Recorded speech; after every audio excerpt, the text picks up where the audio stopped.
नाज़रीन गिरामी अस्सलामु अलैकुम वरहमतुल्लाहि वबरकातुहू। सीधी बात के ताज़ा तरीन प्राइम टाइम में आप लोगों का इस्तकबाल है।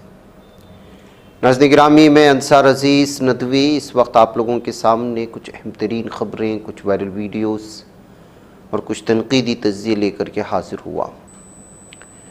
तफ़सीलात में जाने से पहले आप लोगों से जो दरख्वास्त होती है उस पर तवज्जो करें। और आप लोग बेहतर अंदाज में जानते हैं कि इस वक्त हमारा काम कहाँ जारी है। बारहा प्राइम टाइम के ज़रिए से ताज़ा तरीन बस्तियों में जो हमारे काम होते हैं राशन तकसीम कारी के, वो सारी चीज़ें आप लोगों के सामने आती रहती हैं और तस्वीरें और दीगर चीज़ें आप लोगों की खिदमत में हम पेश करते रहते हैं। ज़रूरतमंदों तक इन तमाम चीज़ों को पहुँचाने की कोशिशें हो रही हैं। मज़ीद कुछ बस्तियों में पहुंचना है। जिन लोगों ने अभी तक इसमें हिस्सा नहीं लिया है वो ज़रूर इसमें हिस्सा लें। मुख्तलिफ़ बस्तियों में काम जारी भी है, वो भी तस्वीरें आप तक पहुंचाई जाएंगी मुख्तलिफ़ औक़ात में, लिहाजा इस जानिब तवज्जो करें। आइए नाज़रीन गिरामी, ख़बरों की जानिब बढ़ते हैं। कर्नाटक के मलपे में मछली चोरी करने के इल्ज़ाम में मुबैना तौर पर दरख्त से बांधकर एक औरत को पीटे जाने की एक वीडियो इस वक्त वायरल हो रही है, जबकि मामला पेश आया था बुध के रोज़ यानी कि 19 मार्च को। लेकिन सिर्फ कर्नाटक के उडुपी के करीब वाक़े मलपे साहिल पर या बंदरगाह पर सिर्फ मछली चोरी के इल्ज़ाम में एक ख़ातून को इस तरह से दरख्त से बांध कर के पिटाई करना, इस ख़वातीन की ही बेइज्जती नहीं बल्कि एक मामूली सी बात को लेकर के एक इंसान इस वक्त कदर अपना आपा खो रहा है, उस पर जो है इस वक्त तफसीरें चल निकले हैं। एक माहीगीर ख़ातून दूसरी ख़ातून को मारते हुए नज़र आ रही है। इस पर मलपे बंदरगाह पर कश्तियों से मछली उतारने के दौरान चोरी करने का इल्ज़ाम लगाया गया। मामले को बाद में मलपे पुलिस स्टेशन ले जाया गया है, जहां उसने मुबैना तौर पर चोरी का एतराफ़ तो कर लिया, लेकिन इस तरह से मामूली से मामले को लेकर के अखलाक़ी बुनियादों पर एक गैर इंसानी ख़ातून के साथ सलूक करते हुए उसको किसी की जानिब ना रोकने का यह सिलसिला इस वक्त अचानक किस तरह से जो है समाज में क़ानून को अपने हाथ में लेते हुए लोगों को सज़ा देने का ये सिलसिला कहाँ जा कर के थमेगा, इस पर तबसरे शुरू हो चुके हैं। कर्नाटक के इलाक़ों में इस तरह के मामले बहुत कम पेश आते हैं, लेकिन इस तरह से कर्नाटक के साहिली इलाके उडुपी के मलपे में पेश आने वाले इस मामले के बाद इस पर बिलखुसूस कन्नड़ा चैनलों में बहुत ज़्यादा तबसरे देखने और पढ़ने को मिल रहे हैं। नाज़रीन गिरामी, हवस, बेवफाई या फिर जो है आजकल ख़वातीन का या रोज़मर्रा की ज़िंदगी में पेश आने वाले कुछ ऐसी चीज़ों की भयानक अंदाज में, लर्ज़ाखेज़ अंदाज में जब मामले सामने आते हैं तो ये अंदाज़ा लगाना मुश्किल हो जाता है कि एक इंसान हो या एक ख़ातून हो, वो किस कदर जो है भयानक चेहरा इख्तियार कर सकती है सिर्फ वक्ती हवस और लज्जत पूरा करने के लिए। इस वीडियो में आप एक आशिक को और उसकी माशूक़ा को पुलिस गिरफ़्तार करके ले जाते हुए देखे जा सकते हैं, लेकिन ये कत्ल कोई मामूली कत्ल नहीं था। ये इश्क की दास्ता कोई मामूली इश्क की दास्ता नहीं है। मैं तो इसको इश्क की दास्ता नहीं कहता। ये हवस पूरा करने के लिए वक्ती तौर पर जराइम और अपनी ज़हनी सतहियत को पेश करना होता है। उत्तर प्रदेश के मेरठ में पेश आने वाला ये मामला पूरे के पूरे महल्ले को और समाज को, पूरे शहर को दहला करके रख दिया है।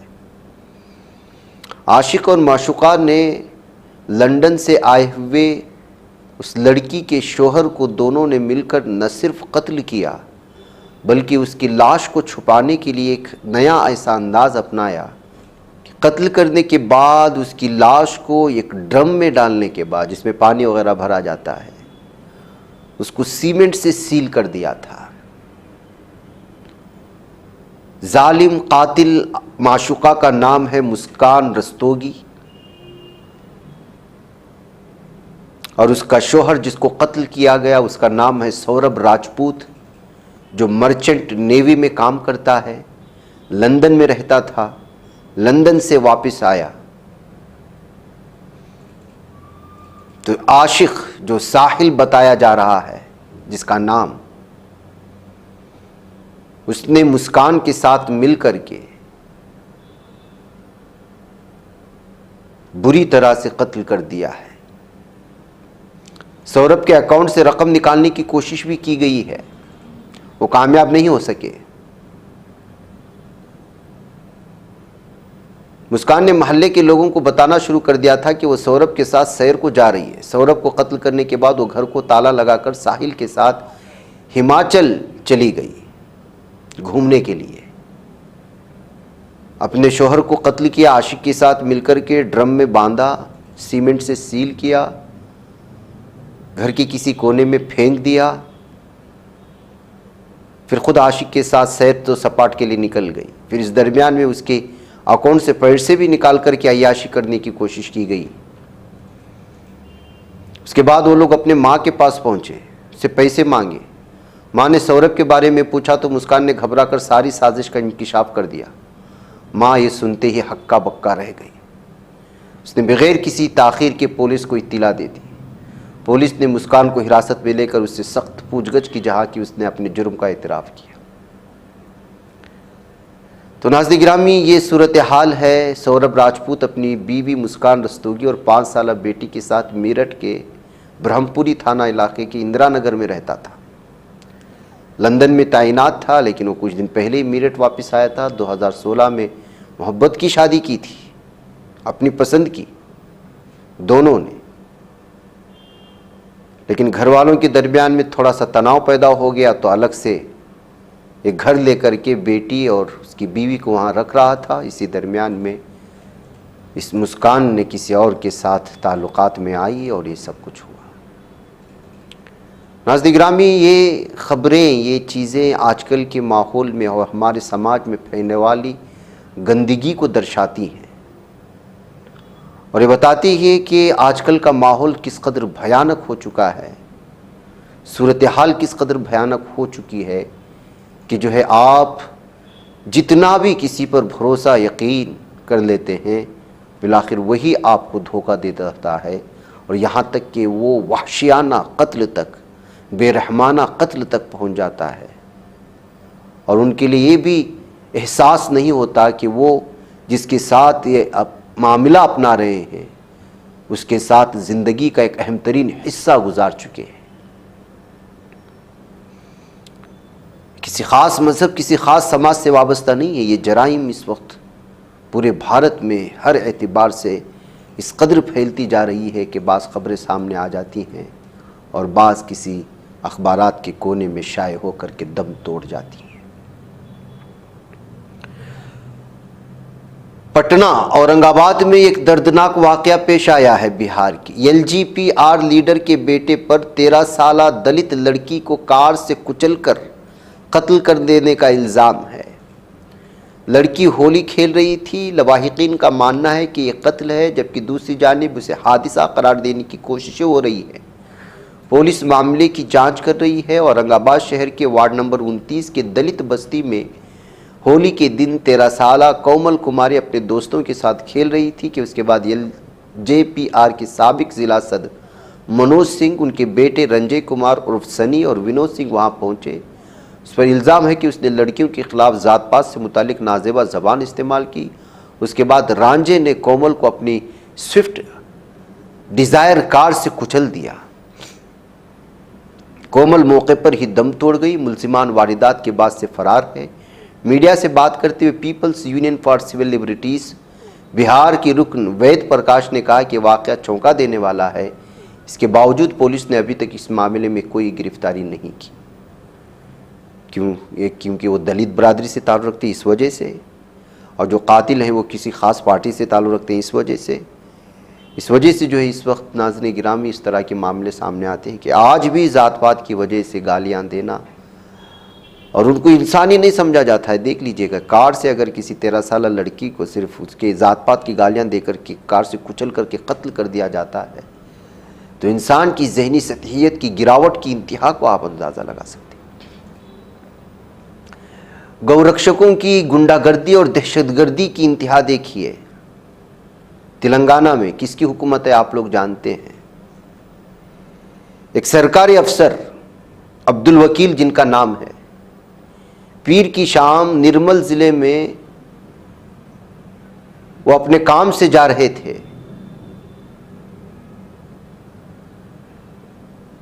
अब्दुल वकील जो तन्नूर में मंडल रेवेन्यू ऑफिस हैं, एमआरओ हैं, जूनियर के तौर पर काम करते हैं वहां पर,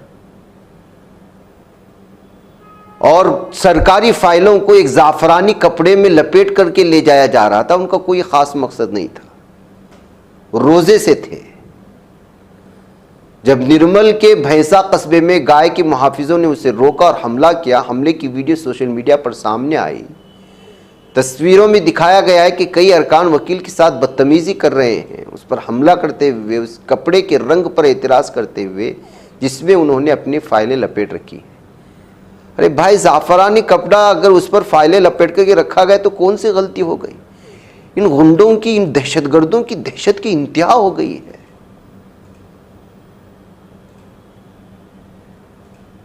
क्या तेलंगाना की कांग्रेस हुकूमत इन दरिंदों को, इन गुंडों को बंद करके इनके खिलाफ कार्रवाई करेगी? इस सवाल के साथ इस वीडियो को शेयर करने की कोशिश है।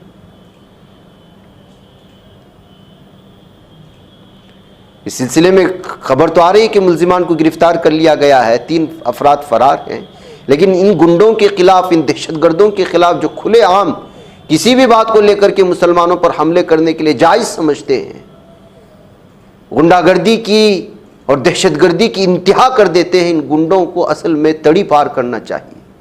इनको इस कदर ऐसी सज़ा देना चाहिए कि ये कभी इस तरह की जो है कोई कार्रवाई ना कर सके, किसी तनहा मुसलमान को देकर के, मामूली सी जो है बहाना बना करके।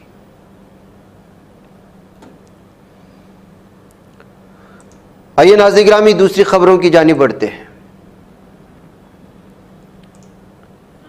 यूपी पुलिस में अब्दुल्ला अली ने दूसरा मकाम हासिल किया है। वालिदैन का सर फख्र से बुलंद कर दिए जाने के बाद उनकी खबर सुर्खियों में आई है। अब्दुल्ला अली का ताल्लुक उत्तर प्रदेश की ज़िला सुल्तानपुर से है। यूपी पुलिस भर्ती इम्तिहान में उन्होंने दूसरा मकाम हासिल किया। अब्दुल्ला की कामयाबी पर उनके अहले खाना समेत पूरा मोहल्ला खुशी से झूम रहा है। अब्दुल्ला अली सुल्तानपुर के ढहवा इलाके में वाक़ आवास विकास कॉलोनी में रहते हैं। उनके वालिद लियाकत अली पेशे से धोबी हैं। वो कपड़े धोकर इस्त्री करके अपने ख़ानदान का गुजर बसर करते हैं। वालिदा आसमा बानू भी तालीम याफ्ता नहीं, लेकिन उन्होंने बच्चों की तालीम में कोई कमी नहीं छोड़ी।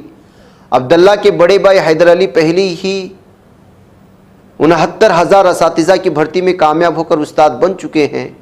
अब अब्दुल्ला ने पुलिस इम्तिहान में शानदार कामयाबी हासिल करके एक बार फिर वालिदैन का सर फख्र से बुलंद कर दिया है। चूँकि पूरी यूपी में होने वाले इस पुलिस इम्तिहान में उन्होंने दूसरा मकाम हासिल किया, जाहिर सी बात है कि वो मुबारकबादी के काबिल है, उनकी खिदमत में मुबारकबादी पेश किया जाना चाहिए। संभल में मौजूद, बल्कि संभल में महमूद गजनवी के भांजे अब्दुस सालार गाजी मियाँ जिसको कहा जाता है, उनकी याद में लगने वाले नेज़ा मेले पर तनाज़ा बढ़ता ही जा रहा है। कल हमने पुलिस अहलकारों से जब इस मेले के सिलसिले में दरख्वास्त देकर के इजाज़त तलब करने की कोशिशें की गई तो किस तरह से जवाब दिया गया पुलिस की जानिब से, वो वीडियो भी इस वक्त वायरल हो रही है। हमने भी कल सुनाया था आपको। मंगल 18 मार्च को पुलिस ने मेले की शुरुआत से कबल जहां झंडा ढाल लगाया जाता था, उस घड़े को सीमेंट से बंद कर दिया। साथ ही जहां मेला लगता है वहां भारी तादाद में फोर्स तैनात कर दी और ड्रोन से निगरानी भी की जा रही है। इतना ही नहीं, एएसपी शिमाली सुरेश चंद्र और सीओ अनुज चौधरी ने पीएसी आरआरएफ के जवानों के साथ फ्लैग मार्च भी करते हुए नजर आए। नेज़ा मेला के बारे में एएसपी का कहना है कि एक गलत रिवायत थी, गलत रिवायत को जारी रखना दुरुस्त नहीं। कहते हैं कि अब्दुस सालार मसूद गाजी महमूद गजनवी का सगा भांजा था और लूटपाट के इरादे से हिंदुस्तान आया था, उसकी याद में झंडा लगाना मुनासिब नहीं। समाजवादी पार्टी के रुकन असम्बली इकबाल महमूद ने इस फैसले पर सख्त रद्दअमल का इजहार किया। उन्होंने कहा कि हुकूमत योगी जी की है, अगर वहाँ से हुक्म आ जाए कि मेला नहीं लगेगा तो अफसर उस पर अमल करेंगे, लेकिन ये रिवायत सैकड़ों साल पुरानी है, इसे कोई ख़त्म नहीं कर सकता। नाज़रीन गिरामी, नागपुर के बाद मध्य प्रदेश के बुरहानपुर में भी हालात ख़राब करने की कोशिशें हुई है। कल मंगल की रात इंस्टाग्राम पर मजहबी तबसरे के बाद हालात कशीदा होते हुए नजर आए। सोशल मीडिया पर एक नौजवान ने मजहब से मुतालिक मुतनाज़ा तबसरा किया, जिससे आवाम में शदीद गुस्सा फैला। वाक़े के बाद सैकड़ों अफराद एहतिजाज के लिए रास्तों पर निकल आए। इसके बायस पुलिस को सूरत हाल पर काबू में रखने के लिए सख्ती बरतनी पड़ी, बाजार बंद करवा दिए गए। एक रिपोर्ट आ रही है कि तकरीबन 10 बजे लोहार मंडी की रिहायशी ने एक नौजवान ने इंस्टाग्राम पर चैट के दौरान मजहबी जज्बात को ठेस पहुंचाने वाला तबसरा कर दिया। उस पर एक दूसरे नौजवान ने एतराज़ करते हुए पुलिस में शिकायत दर्ज कराई। पुलिस ने फौरी कार्रवाई करते हुए मुलजिम को हिरासत में लिया। उसके खिलाफ मजहबी जज्बात भड़काने के इल्ज़ाम में मुकदमा दर्ज किया। पुलिस की कार्रवाई की खबर फैलते एक मखसूस तबके के लोग सड़कों पर उतर आए और एहतिजाज करने लगे। देखते ही देखते हालात बिगड़ गए। पुलिस ने मुजाहिरीन को मुंतशिर किया और सख्ती की और इलाके में बाजार बंद करवा दिए। तो नाज़रीन गिरामी, अब वो क्या जाहिर सी बात है कि वहाँ हालात को पुरअमन रखने के लिए वो सारी तफसीलात मीडिया में नहीं दी जा रही हैं, लेकिन इस वक्त सूरत हाल भयानक बनाने के लिए, रमज़ान में ईद पर कदगने लगाने के लिए और आने वाले इलेक्शन में मखसूस पार्टी के लिए फ़ायदा पहुँचाने के लिए लगातार हिंदुत्व तंजीमें जो है कोशिश कर रहे हैं और कुछ लोग उनकी साजिशों को नाकाम बनाने के लिए उस पर तेल का काम भी कर रहे हैं। ऐसे में सब्र ज़ब्त का इस वक्त जो है मुस्लिम बरादरी के लिए भी इस दामन को नहीं छोड़ना चाहिए, क्योंकि इस वक्त दुश्मन इसी साजिश में है कि कोई किसी तरह की गलती करे और फिर वो जो है पूरी तरह से अमन व अमान को बर्बाद करे और मुसलमानों को चैन व सुकून से ईद ना मनाने दें। नाज़रीन गिरामी, 44 साल पहले मैनपुरी देहली में एक कत्लेआम हुआ था, जिसमें 24 दलितों को कत्ल किया गया था। खबर यह आ रही है कि 44 साल बाद अब उनको इंसाफ मिला है। 3 मुजरिमों को सजाए मौत का ऐलान किया गया है। फिरोजाबाद जिले के जसराना थाना इलाके के देहली गांव में 44 साल कबल 24 दलितों को कत्ल कर दिए जाने के मामले में अदालत ने तीनों कसूरवारों को फांसी की सज़ा सुनाई, साथ ही 50-50 हज़ार रुपये का जुर्माना भी आयद किया। इस मामले की समाअत मैनपुरी ज़िले की अदालत में चल रही थी। अदालत में सज़ा के ऐलान के बाद देहली गांव में पुलिस की भारी नफरी तैनात की गई है। नाज़रीन, आपको मालूम होना चाहिए कि जसराना थाना इलाके देहली गांव में एक ऐसा वाक़या पेश आया था जिससे गांव के लोग हैरान व शशदर थे।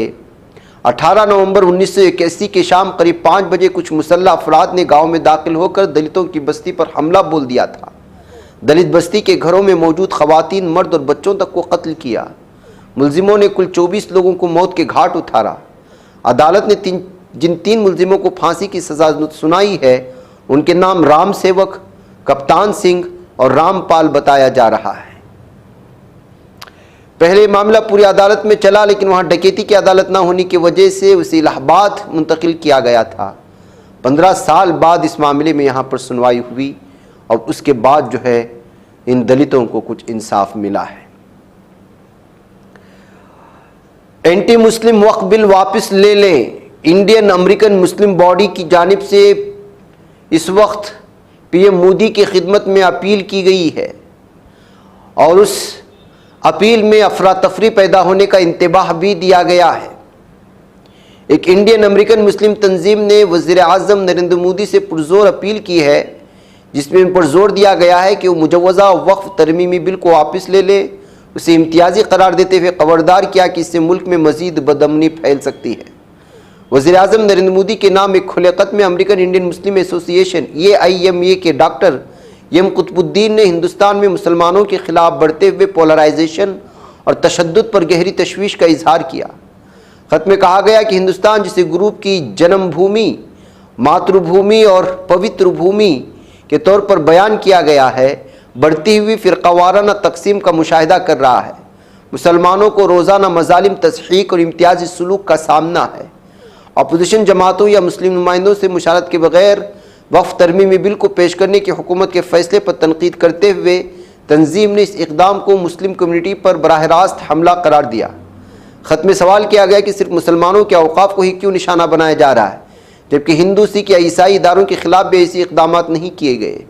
उसने तजवीज़ किया कि बिल अक्सरियती वोट बैंक को मुतमईन करने के लिए सियासी हिकमत हमली का हिस्सा था, जिससे हुक्मरान जमात को फ़ायदा पहुँचाने के साथ साथ हिंदुस्तान की आलमी इमेज को दागदार किया जा रहा था।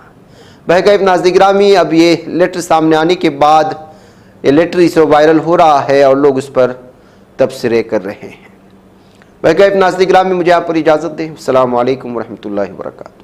ये चैनल हक निगर बन कर कुचल देता है फितनों को, अगर गंदी हो पॉलिसी तो मरते देख कितनों को। इसी बाजार में बिकते हुए देखा है सपनों को, सभी यकसां है ये पैगाम दो गैरों को अपनों को। वतन अहले वतन का है गुले बेखार सी